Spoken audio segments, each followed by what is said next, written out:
நாட்டுப்புற பாடல்களில் கொடிகட்டி பறந்த ஆண் பாவம் படத்தில் நடிச்சிருந்த கொல்லங்குடி கருப்பாயி தன்னுடைய 99வது வயசில் காலமாகி இருக்காங்க.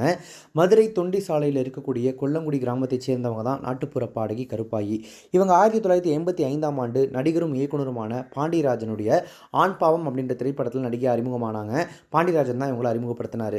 அவரது பாட்டியாக நடித்து பிரபலமானாங்க கருப்பாயி. சினிமா மூலம் இவங்களுடைய நாட்டுப்புற பாடல் பட்டி தொட்டி எங்கும் பரவ தொடங்குச்சு.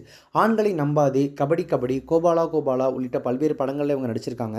1993 இவங்களுடைய கலைச்சேவையை பாராட்டி முதல்வர் ஜெயலலிதா இவங்களுக்கு கலைமாமணி விருது வழங்கி கௌரவிச்சாங்க. 2018 ஒரு இன்டர்வியூவில் கொல்லங்குடி கருப்பாயி பேசும்போது என்ன சொல்லியிருக்காங்க அப்படின்னா, ஆண் பாவம் நான் நடித்த முதல் படம்.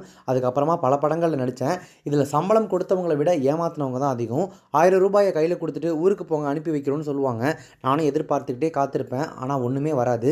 சினிமாவில் நடிக்க போய் என்னை மொட்டையடிச்சு அனுப்புனது தான் மிச்சம். எனக்கு பிள்ளை இல்லைங்கிற குறையை போக்கி தலைமகனாக இப்போவும் இருக்கிறது நடிகர் பாண்டியராஜன் தான். சென்னைக்கு போனால் என்னை பார்க்காம இருக்காது. நான் சினிமாவில் நடிக்கும்போது என்னை யாரும் நடிகர் சங்கத்தில் சேர்த்துக்கல. பேரன் விஷால் வந்த பிறகு தான் உறுப்பினராக்கி அடையாள அட்டை கொடுத்துச்சு. இன்றைக்கி நான் சாப்பிட்ற சாப்பாடு பேராண்டி விஷால் கொடுத்த பணம் தான். என்னை வாழ வைக்கிற சாமி அது. விஷால் கல்யாணத்துக்கு நான் போகணும், அது வரைக்கும் என் உசுறு இருக்கணும் அப்படின்னு சொல்லி அந்த 2018ஆம் ஆண்டு கொடுத்த பேட்டியில் ரொம்பவே உருக்கமாக பேசியிருப்பாங்க. இன்றைக்கு அவங்க தன்னுடைய 99வது வயசில் காலமாகி இருக்காங்க. நம்மளுடைய சேனல் சார்பாக அவங்களுக்கு ஆழ்ந்த இரங்கலை தெரிவிச்சுக்கலாம்.